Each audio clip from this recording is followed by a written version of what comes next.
Ja si myslím, že treba naozaj úplne vážne odsúdiť všetky formy násilných teda trestných činov a rovnako aj treba odsúdiť to, keď zbrane majú v rukách ľudia, ktorých nevedia používať. My vlastného premiéra si nevieme zastreliť.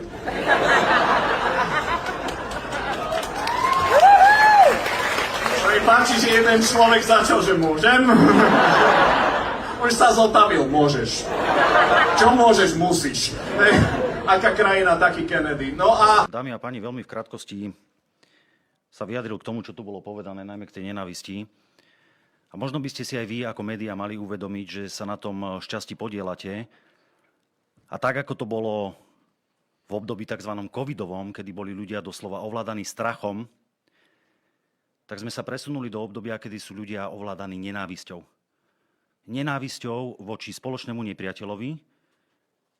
Polarizuje sa spoločnosť neskutočným spôsobom. A nie je to len v dôsledku výrokov politikov.